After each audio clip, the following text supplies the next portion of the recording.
இப்போ பாத்தீங்கன்னா நமக்கு உள் மாவட்டங்கள்ல அதிக வெப்பம் வந்து இருக்கு. இயல்பை காட்டிலும் சற்று அதிகமா இருக்கு. நெக்ஸ்ட் வரும் டேஸ்ல நமக்கு சென்னை கடலோர மாவட்டங்கள்ல வரும் நாட்கள்ல நமக்கு வெப்பம் வந்து மீண்டும் நமக்கு அதிகரிக்கும். சென்னைக்கு எப்பயுமே நமக்கு பாத்தீங்கன்னா அந்த இந்த வெப்பம் அப்படின்றது எப்படின்னு பாத்தீங்கன்னா நம்ம காற்றோட டைரக்ஷன் எப்படி இருக்கு, காற்றோட ஸ்ட்ரென்த் எப்படி இருக்கு, அதை பொறுத்து தான் நமக்கு மாறும். ஸோ இப்போ வந்து நமக்கு காற்றோட டைரக்ஷன் வந்து நமக்கு இவ்வளவு நாளா நமக்கு கிழக்குல இருந்தது. ஸோ கிழக்கு வந்து நமக்கு சென்னை அந்த சைட்லாம் பாத்தீங்கன்னா நமக்கு கடல் காற்று அந்த மாதிரி இருக்கும். ஸோ ம். அப்போ வந்து நமக்கு உள் மாவட்டங்கள் வந்து ரொம்ப வார்மா இருக்கும். மே ஃபர்ஸ்ட் செகண்ட் வீக்ல நமக்கு 40 டிகிரி நமக்கு சென்னை என்ற சென்னைனா கடல்ல ஒட்டி இருக்கிற இடங்கள்ல இந்த வெஸ்டர்ன் சபர்ப் சென்னை அந்த ஆவடி, அம்பத்தூர் இந்த மாதிரி சென்னைக்கு புறநகர் பகுதியில் அந்த ஆந்திரா ஒட்டி இருக்கிற புறநகர் பகுதியில் நமக்கு 40-41 டிகிரிக்கு நமக்கு வந்து ரெக்கார்ட் வாய்ப்பு இருக்கு. 11 மணி டு 3 மணி பார்த்தீங்கன்னா அப்படியே அந்த அனல் வந்து அப்படியே இது மாதிரி சும்மா காத்தே இல்லாதனால அந்த விண்ட்ஸ் எங்கேயுமே போகாம அந்த மாதிரி ஒரு சுச்சுவேஷன் இருக்கு. 11 to 3 PM வந்து நம்ம பொதுமக்கள் வந்து கொஞ்சம் அவாய்ட் பண்ணிக்கலாம். வெளியே போறதை வந்து அவாய்ட் பண்ணிக்கலாம்.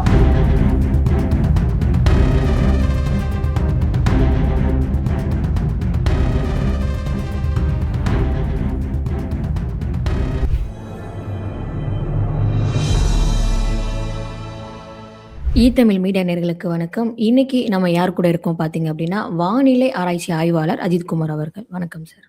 வணக்கம் மேடம். வணக்கம் சார், இப்போ இயல்பை விட வெயிலின் தாக்கம் வந்து அதிகமா தான் இருக்கு. அதாவது மழைக்காலத்துல கொடை எடுத்துட்டு போறோமோ இல்லையோ, இப்போ வெயில் காலத்துல கண்டிப்பா கொடை எடுத்துட்டு போணும் அப்படிங்கிற நிலவரம் தான் இருக்கு. வானிலை எந்த மாரி கண்டிஷன்ல இருக்கு? ஏன் இந்த அளவுக்கு வெயிலின் தாக்கம் அதிகமாக இருக்குன்னு நினைக்கிறீங்க சார்? ஸோ அப்படிதான் சம்மர் வந்து பாத்தீங்கன்னா இந்த வருஷம் நமக்கு நமக்கு ஜான்வரி பிப்ரவரியில பாத்தீங்கன்னா நமக்கு இந்த வின்டர் வந்து நமக்கு இயல்பையோட கொஞ்சம் கூலிங்காவே இருந்தது. பட் ஆனா சம்மர் வந்து ஸ்டார்டிங்ல நமக்கு வந்து ரொம்ப அதிகமா இருக்கு. ஸோ அதுக்கு வந்து நமக்கு நெக்ஸ்ட் எல்னினோ அந்த மாதிரி விஷயங்கள்லாம் நமக்கு ஃபார்ம் ஆகுது. ஸோ அதோட ஒரு எஃபெக்டை தான் நம்ம பார்த்துட்டு இருக்கோம். இப்போ பாத்தீங்கன்னா நமக்கு உள் மாவட்டங்கள்ல அதிக வெப்பம் வந்து இருக்கு. இயல்பை காட்டிலும் சற்று அதிகமா இருக்கு. நெக்ஸ்ட் வரும் டேஸ்ல நமக்கு சென்னை கடலோர மாவட்டங்கள்ல வரும் நாட்கள்ல நமக்கு வெப்பம் வந்து மீண்டும் நமக்கு அதிகரிக்கும் அப்படின்ற மாதிரி நம்ம எக்ஸ்பெக்ட் பண்ணுவோம். ஓகே. இப்போ மே 1க்கு அப்புறம் அந்த கத்திரி வெயில் ஸ்டார்ட் ஆகுன்றாங்களே, அது எந்த அளவுக்கு இருக்கும்? ஸோ கத்திரிவேல் அந்த டைமுக்கு பாத்தீங்கன்னா நமக்கு மெயினா உள் மாவட்டங்கள்ல நமக்கு அதிகமான வெப்பம் இருக்கும். சென்னைக்கு எப்பயுமே நமக்கு பாத்தீங்கன்னா அந்த இந்த வெப்பம் அப்படின்றது எப்படின்னு பாத்தீங்கன்னா நம்ம காற்றோட டைரக்ஷன் எப்படி இருக்கு, காற்றோட ஸ்ட்ரென்த் எப்படி இருக்கு, அதை பொறுத்து தான் நமக்கு மாறும். ஸோ இப்போ வந்து நமக்கு காற்றோட டைரக்ஷன் வந்து நமக்கு இவ்வளவு நாளா நமக்கு கிழக்குல இருந்தது. ஸோ கிழக்கு வந்து நமக்கு சென்னை அந்த சைட்லாம் பாத்தீங்கன்னா நமக்கு கடல் காற்று அந்த மாதிரி இருக்கும். ஸோ ம். அப்போ வந்து நமக்கு உள் மாவட்டங்கள் வந்து ரொம்ப வார்மா இருக்கும். ஸோ இதே பாத்தீங்கன்னா நமக்கு மே இறுதியில நமக்கு தென்மேற்கு பருவமழை அந்த சுச்சுவேஷன் தொடங்குறதுக்கு போது நமக்கு காற்றின் திசை வந்து நமக்கு மேற்கு திசையை வந்து மாற ஆரம்பிச்சிடும். ஸோ இப்படி மாறும்போது நமக்கு இந்த ஹீட் வந்து பாத்தீங்கன்னா உள் மாவட்டங்கள் அப்படியே கடலோர மாவட்டங்களுக்கு வந்து நமக்கு அது டிரான்ஸ்ஃபர் ஆகிற மாதிரி நம்ம பார்ப்போம். சென்னையிலே நமக்கு வந்து இது வரைக்கும் நமக்கு 40 டிகிரி அந்த மாதிரி நமக்கு எதுவும் ரெக்கார்ட் ஆகல. 37, ம். 38 அந்த ரேஞ்சில நம்ம இருக்கோம். பட் வரும் நாட்கள் நமக்கு ஒரு மே ஃபர்ஸ்ட் செகண்ட் வீக்ல நமக்கு 40 டிகிரி நமக்கு சென்னைனா கடல்ல ஒட்டி இருக்கிற இடங்கள்ல இந்த வெஸ்டர்ன் சபர்ப் சென்னை அந்த ஆவடி, அம்பத்தூர் இந்த மாதிரி சென்னைக்கு புறநகர் பகுதியில் அந்த ஆந்திரா ஒட்டி இருக்கிற புறநகர் பகுதியில் நமக்கு 40-41 டிகிரிக்கு நமக்கு வந்து ரெக்கார்ட் வாய்ப்பு இருக்கு. கத்திரிவேலுக்கு வந்து இது ஒரு நார்மலான ஹீட்னு தான் சொல்லலாம். கொஞ்சம் ஏர்லியே ஸ்டார்ட் ஆயிருக்கு. இயல்பை விட நமக்கு கொஞ்சம் ஏர்லியே ஸ்டார்ட் ஆனாலும் அது ரொம்ப நாளா இருக்கிற மாதிரி எனக்கு ஒரு ஃபீலிங் இருக்கு. இது எவ்வளோ நாள் நீட்டிக்கும்னு நினைக்கிறீங்க சார்? எக்ஸாக்ட் டேட் இந்த மாரி சொல்ல முடியுமா எதுவும்? அப்ராக்ஸிமேட்டா? உள் மாவட்டங்களுக்கு நெக்ஸ்ட் 1 to 2 வீக்ஸ்ல நமக்கு வந்து கம்மியாயிரும். கடலோர மாவட்டங்கள்ல இப்ப ஸ்டார்ட் ஆச்சுன்னா நமக்கு ஒரு ஜூன் வரைக்குமே நமக்கு இருக்கும். ஜூன் இறுதி வரைக்குமே நமக்கு சென்னை எல்லாம் பாத்தீங்கன்னா நமக்கு நான் சொன்ன மாதிரி எப்பயுமே நமக்கு சம்மர் வந்து கொஞ்சம் லேட்டா தான் ஸ்டார்ட் ஆகும். சென்னையின் கடலோர மாவட்டங்களுக்கு இது ஜூன் இறுதி ஆர் ஜூலை ஃபர்ஸ்ட் வீக் வரைக்கும் நமக்கு வந்து இருக்கும். இந்த மேற்கு திசை காற்று வந்து எந்த அளவுக்கு வலு குறையுது ஏறுது. ஸோ காற்று வந்து கொஞ்சம் மேற்கு திசை காற்று ரொம்ப வலுவா இருந்ததுன்னா நமக்கு சென்னைக்குலாம் வந்து பாத்தீங்கன்னா நமக்கு கடல் காற்று வந்து வராது. நமக்கு எப்பயுமே வந்து ம். நம்மள வந்து காப்பாத்துறது வந்து நம்ம கடல் காத்து தான். கடல் காத்து வந்து இந்த மேற்கு திசை காற்று ரொம்ப ஸ்ட்ராங்கா வருது அப்படின்னு போது அந்த கடல் காத்து வந்து லேட் ஆகும். ஈவினிங் ஒரு 2 மணி 3 மணி மேல அந்த மாதிரி ஆகும்போது நமக்கு வெப்பம் வந்து அதிகரிக்கும். 40-41 டிகிரி அந்த மாதிரி வந்து நமக்கு போகும். கண்டிப்பா வந்து ஜூன் இறுதி வரைக்கும் நமக்கு இருக்கும். கடலோர மாவட்டங்களுக்கு ஜூன் இறுதி வரைக்கும் இருக்கும். உள் மாவட்டங்கள்ல இப்போ நெக்ஸ்ட் 1 வீக்ல கொஞ்சம் கம்மியாகும். ஓகே. இந்த வெயிலுக்கு எக்ஸாக்ட் டைமிங் ஏதாவது இருக்கா? இந்த டைமிங் சொன்னீங்க அப்டின்னா, டைமிங்ல பெரும்பாலும் மக்கள் வெளில வராம இருப்பாங்க. பெரும்பாலும் பாத்தீங்கன்னா நமக்கு 11 to 3 PM இந்த டைம்ல தான் நமக்கு இந்த ஷார்ப் டெம்பரேச்சர்ல வந்து நமக்கு ஷார்ப் இன்க்ரீஸ்ன்றது இந்த 11 to 3 PM தான் அதிகமா இருக்கு. ஸோ இப்போ தரை காற்றும் பாத்தீங்கன்னா தரை காற்றே வந்து சுத்தமா வந்து உள் மாவட்டங்களெல்லாம் ரொம்ப இல்லாம இருக்கு. ஸோ அந்த ஹீட் வந்து ம். அந்த அனல் வந்து அப்படியே பறக்கிற மாதிரி இருக்கும். இந்த 11 மணி டு 3 மணி பாத்தீங்கன்னா அப்படியே அந்த அனல் வந்து அப்படியே இது மாதிரி சும்மா காத்தே இல்லாதனால அந்த விண்ட்ஸ் எங்கேயுமே போகாம அந்த மாதிரி ஒரு சுச்சுவேஷன் இருக்கு. 11 to 3 PM வந்து நம்ம பொதுமக்கள் வந்து கொஞ்சம் அவாய்ட் பண்ணிக்கலாம், வெளியே போறத வந்து அவாய்ட் பண்ணிக்கலாம். அதே மாதிரி இந்த வெளியே வேலை செய்யறவங்க இருக்காங்க, கன்ஸ்ட்ரக்ஷன் ஒர்க்கர்ஸ் இந்த ம். மாதிரி இருக்கிறவங்க கூட வந்து இந்த 11 to 3 PM வந்து கொஞ்சம் அவாய்ட் பண்ணிக்கிறது நல்லதுன்னு சொல்லுவேன். ஆனா இரவு நேரங்களுமே பார்த்தீங்க அப்டின்னா, பெரும்பாலும் புழுக்கமா தான் இருக்கு அப்டிங்கிற மாரி பார்க்கப்படுதே சார். ஆமா, இரவு நேரங்களில் நமக்கு இந்த டெம்பரேச்சர் டிராப் கிடையாது. சன்செட்டுக்கு அப்புறம் நமக்கு இந்த வெப்பம் அந்த டெம்பரேச்சர் டிராப்ன்றது ரொம்ப கம்மி. மினிமம் ம். டெம்பரேச்சரே பாத்தீங்கன்னா நைட்லாம் வந்து 30 டிகிரி 31 டிகிரி ஸோ அந்த மாதிரி வந்து இருக்கு. ஸோ அது ஒரு பீக் சம்மரோட எஃபெக்ட் தான். அவ்வளவு சீக்கிரம் வந்து நமக்கு டெம்பரேச்சரும் வந்து நமக்கு டிராப் ஆக மாட்டேங்குது. அதனாலதான் வந்து அந்த மாதிரி இருக்கு. சென்னைக்கு பொதுவா பாத்தீங்கன்னா நமக்கு இந்த காற்றின் ஈரப்பதம் வந்து ரொம்ப அதிகமா இருக்கு. ஸோ இப்ப ஈரப்பதம் அதிகமா இருக்கும்போது ரொம்ப பயங்கரமா வேர்க்கிற மாதிரி கடலோர மாவட்டங்கள்ல அப்படிதான் அந்த ஃபீல் இருக்கும். உள் மாவட்டங்கள்ல என்னதான் டெம்பரேச்சர் இருந்தாலும் அது ரொம்ப பெருசா ஒரு வேர்வை வந்து அதிகமா இருக்காது. கடலோர மாவட்டங்கள்ல இது ஒரு பிரச்சனை. நமக்கு அந்த ஹியூமிடிட்டி ஏர்ல வந்து ஹியூமிடிட்டி அதிகமா ஈரப்பதம் அதிகமாகும் போது நமக்கு இயல்பை காட்டும் ரொம்ப அப்படியே தொப்பக்கட்டே நனைஞ்ச மாதிரி எல்லாரும் ரொம்ப ம். அப்படியே அந்த மாதிரி ஒரு ஸ்வெட்டிங் ஓவரா இருக்கும். அதே மாரி சார் ஒரு சில இடங்கள்ல பார்த்தீங்க அப்டின்னா, மழை பெய்ந்தத நம்ம பார்க்க முடிஞ்சது.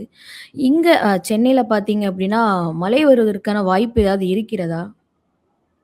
ஸோ மே முதல் வாரத்துல நமக்கு ஃபர்ஸ்ட்ல இருந்து அந்த ஃபர்ஸ்ட் 2 வீக்ஸ் நமக்கு தண்டர் ஸ்டார்ம்ஸ்க்கான சான்சஸ் இருக்கு சென்னைக்கு. ஸோ எங்கன்னு ம். பாத்தீங்கன்னா இந்த வேலூர், காஞ்சிபுரம் இந்த இடங்கள்ல நமக்கு அதிக வாய்ப்பு இருக்கு. அந்த மேகங்கள் வந்து நமக்கு சென்னைக்கு அருகிலே வர்றதுக்கான வாய்ப்பு இருக்கு. பட் அது ஆஃப்டர்நூன் ஈவினிங் அந்த மாதிரி தான் இருக்கும். ஸோ இதனால வந்து ஒரு டெம்பரேச்சர் டிராப் அப்படின்றது நம்ம எதிர்பார்க்க முடியாது. என்னதான் வெயில் அடிச்சாலும் ஈவினிங் ஒரு சின்ன ஒரு ரிலீஃப் மாதிரி நமக்கு ஒரு ரெயின்ஸ்க்கான சான்சஸ் இருக்கு. ஓகே. ஆனா எதனால சார் இந்த வெயில் டைம்ல பார்த்தீங்க அப்டின்னா, திடீர்னு மழை வருது. அந்த வானிலை மாற்றம் எதனால ஏற்படுதுன்னு நினைக்கிறீங்க? இல்ல வெயில் காலத்துல பொதுவா பாத்தீங்கன்னா நமக்கு மார்ச் ஏப்ரல் வந்து ரொம்ப ட்ரையஸ்ட் மந்த்ஸ் நம்ம சொல்லுவோம். மே மாசத்துல நமக்கு வந்து பொதுவே வந்து நமக்கு இது வெப்பத்துக்கான அந்த மழை தான், சம்மர் தண்டர் ஸ்டார்ம்ஸ் தான். அது நமக்கு சவுத் வெஸ்ட் நமக்கு தென்மேற்கு பருவமழை தொடங்குறதுக்கு முன்னாடி இது வெப்பத்துக்கான அந்த ரெயின்ஸ் தான், அந்த சம்மர் ரெயின்ஸ் தான் நம்ம சொல்லுவோம். அது வந்து இந்த ஆஃப்டர்நூன் இந்த மாதிரி இந்த ஹாட் ஏர் வந்து ரைஸ் ஆகி நமக்கு வந்து அந்த ஃபேவரபிளான கண்டிஷன்ஸ் வரும். ஸோ டெய்லியுமே நமக்கு வெயில் அடிக்குது, வெப்பம் அதிகமா இருக்கு, அதனால நமக்கு வந்து மழை பெய்யாது. அந்த வின் கண்டு பேட்டர்ன்ஸ் அந்த மாதிரி ஃபேவரபிளா ஒரு இடத்துல காற்று குவிதலோ இல்ல காற்று முறிவு ஸோ அந்த மாதிரி இருக்கும்போது இந்த வெப்பம் வந்து அக்ரிவேட் ஆகி நமக்கு அது வந்து ரெயின்ஸா நமக்கு ஆஃப்டர்நூன் ஈவினிங் டைம்ல நமக்கு வந்து கிடைக்குது. Okay sir. கடந்த ஆண்ட விட இந்த ஆண்டு வெயில் அதிகமாக இருக்கிறதா? கண்டிப்பா கடந்த ஆண்டோட இந்த ஆண்டு வெயில் அதிகமாக தான் இருக்கு. நமக்கு அந்த நான் சொன்ன மாதிரி பசிபிக் பெருங்கடல் நமக்கு வந்து எல்லினோன்ற அந்த பேட்டர்ன் வந்து ஃபார்ம் ஆகுது. ஸோ எல்லினோன்றது என்னன்னு பாத்தீங்கன்னா நம்ம இந்த பசிபிக் பெருங்கடல் வந்து வெப்பமடைகிறது, இயல்பை காட்டிலும் 1 டிகிரி 2 டிகிரி 3 டிகிரி வெப்பமடைகிறது வந்து நமக்கு எல்லினோ அப்படின்னு சொல்லுவோம். ஸோ அது வந்து இப்போ வெப்பமடைய ஆரம்பிச்சிருக்கு. ஸோ அது நேச்சுரலி அந்த பசிபிக் கடல் தான் ஓவரால் நம்ம உலகத்தையே வந்து நமக்கு ஆட்டி படைக்கிற அந்த இது வந்து பசிபிக் போர்ஷன் தான். அதுல என்னென்ன சேஞ்சஸ் நடக்குதோ அதோட ரிஃப்ளெக்ஷன் வந்து குளோபலி நமக்கு வந்து எல்லா இடங்கள்லயும் இருக்கும்.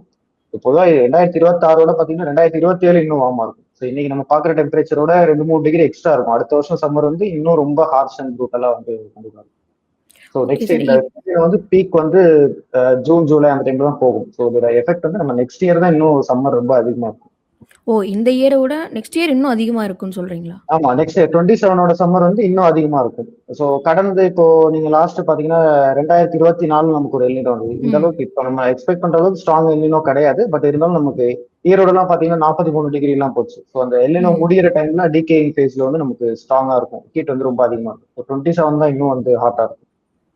ஓகே. இப்போ இருக்கிற வெயில் டிகிரிய விட பாரன்ஹீட் வெயில் இன்னும் அதிகமா இருக்க வாய்ப்பு இருக்கா? இன்னும் வரும் நாட்கள்ல? வரும் நாட்கள் வாய்ப்பு இருக்கு. அது சொன்ன மாதிரி கடலோர மாவட்டங்கள்ல வெப்பம் வந்து அதிகரிக்கும். உள் மாவட்டங்கள்ல நமக்கு வந்து கொஞ்சம் குறையும். உள் மாவட்டங்கள்ல கொஞ்சம் அவங்களுக்கு இவ்வளவு நாளா நம்ம மார்ச் ஸ்டார்டிங்ல இருந்து அவங்களுக்கு ஒரு சம்மர் மாதிரி இருந்தது, அது இப்ப கொஞ்சம் முடிவடைந்து நம்ம கடலோர மாவட்டங்கள்ல நமக்கு இன்னும் வெப்பம் அதிகரிக்கிறது நம்ம பார்க்கலாம். 40 டிகிரி எல்லாம் இன்னும் நம்ம கடலோர மாவட்டங்கள் பார்க்கலாம். உள் மாவட்டங்கள்ல பாத்தீங்கன்னா வேலூர், திருச்சி, ஈரோடு, மதுரை இந்த டிஸ்ட்ரிக்ட்ஸ் எல்லாம் உள் மாவட்டங்கள்ல கன்சிஸ்டண்டா ஒரு 39 40 டிகிரி கடந்த ஒரு 20 30 நாட்களா அப்படி வந்துட்டு இருக்கு. ஸோ அது வந்து அப்படியே லைட்டா அப்படியே ஈஸ்ட் ஷிஃப்ட் ஆகி சென்னை, பாளையங்கோட்டை இந்த மாதிரி கிழக்குல இருக்கிற பகுதிகளுக்கு நமக்கு அதிக வெப்பம் வந்து வரும் நாட்கள் இருக்கு. Okay sir. இப்ப காற்றழுத்தம்ங்கிறது எந்த அளவுக்கு இருக்குன்னு பார்க்குறீங்க? இந்த வெயில் டைம்ல. பெருமளவுல பார்த்தீங்க அப்டின்னா, மரங்கள் அசைறத கூட பார்க்க முடிய மாட்டேது இப்பலாம். ஸோ இந்த அது காற்றழுத்தம்ங்கிறது வந்து இருக்கா? அப்படிதான் இருக்கும். இந்த நமக்கு அந்த பருவமழை வந்து நமக்கு தொடங்கல, தென்மேற்கு பருவமழை தொடங்கல. ஸோ அந்த சமயத்துல பாத்தீங்கன்னா நமக்கு இந்த சர்ஃபேஸ் இந்த தரை காற்று வந்து சுத்தமா வந்து ஆப்சென்டா இருக்கு. அதுதான் உள் மாவட்டங்கள் வந்து இவ்வளவு வார்மா இருக்கு. அந்த ஹீட் ஆகிறது வந்து அது எங்கேயுமே டிஸ்பர்ஸ் ஆகி வந்து போகாம இருக்கு.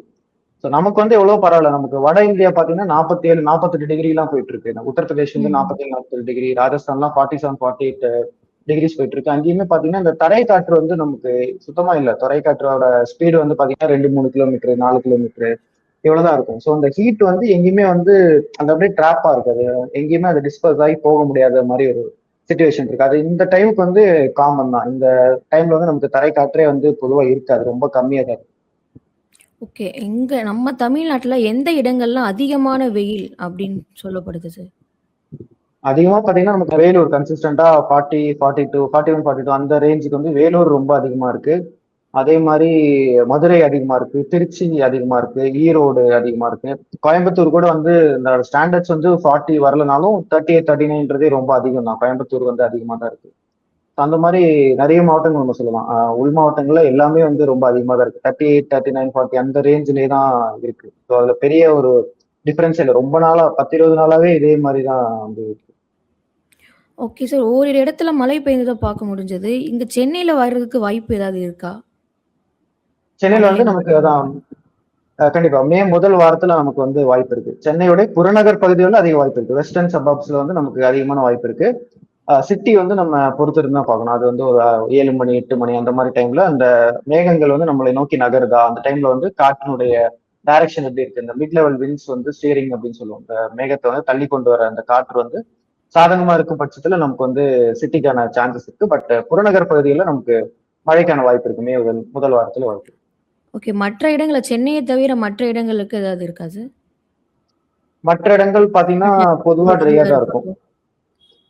உள் மாவட்டங்களில் நமக்கு மே ஃபர்ஸ்ட் வீக்ல இருக்கு. பட் ஆனா ரொம்ப பெரிய அளவுக்கு இருக்காது. வைட் ஸ்ப்ரெட் ரெயின்ஸ் நீங்க எக்ஸ்பெக்ட் பண்ண முடியாது. ஆங்காங்கே சில இடங்கள்ல வந்து இந்த ஈவினிங் டைம்ல வந்து மேகம் ஃபார்ம் ஆகும், மழை பெய்யும். ஒரு ஹாஃப் அன் அவர் 1 ஹவர் அந்த ரேஞ்சில் தான் இருக்கும். ஸோ ரொம்ப ஒரு வைட் ஸ்ப்ரெட் பரவலான மழை வந்து நம்ம எதிர்பார்க்க முடியாது. அந்த ஒரு இது வந்து இன்னும் நமக்கு வரல.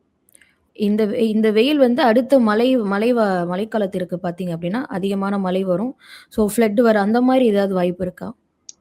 அது மாதிரி டைரக்டா நம்ம அதை வந்து ரிலேட் பண்ண முடியாது. பட் அது அதிக வெப்பம் இருக்கிறது வந்து நமக்கு இந்த தென்மேற்கு பருவமழை வந்து சீக்கிரமா வரும் அப்படின்ற மாதிரி நம்ம சொல்லலாம். சீக்கிரமா வரும் சொல்லலாம். அது அதிகமா இருக்குமா கம்மியா இருக்குமான்றது இது நெக்ஸ்ட் டாபிக். சீக்கிரமா வரும். இந்த ஹீட் லோ அப்படின்னு சொல்லுவாங்க. இந்த வார்ம் அதிகமா இந்த ம். ஹீட் லோ அப்படின்னு ஒன்று ஃபார்ம் ஆகும். இந்த சூடுனால வந்து ஒரு காற்றழுத்த இது லோ ப்ரெஷர் மாதிரி ஒன்று ஃபார்ம் ஆகும். ஸோ அதனால வந்து நமக்கு தென்மேற்கு பருவமழை வந்து நமக்கு சீக்கிரமா எளிதிலே வந்து வரும். மே ஒரு 15 20 ரேஞ்சில் வந்து நமக்கு தென்மேற்கு பருவமழை வந்து நமக்கு கேரளா கர்நாடகா அந்த மாநிலங்கள் வந்து நமக்கு தொடங்குறதுக்கான வாய்ப்பு இருக்கு.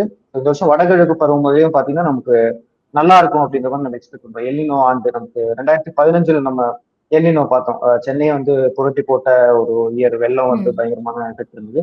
ஸோ அந்த மாதிரி எல்லினோ வர காலங்கள்ல ஒரு 22 அவுட் ஆஃப் 17 இயர்ஸ் பாத்தீங்கன்னா நமக்கு எல்லினோ இருக்கும்போது தமிழ்நாடு கோஸ்டல் தமிழ்நாடு சென்னைக்கு வந்து நமக்கு அதிக மழை இருக்கிறத நம்ம பார்த்திருக்கோம். வடகிழக்கு பருவமழை அக்டோபர் டு டிசம்பர் அந்த காலகட்ட.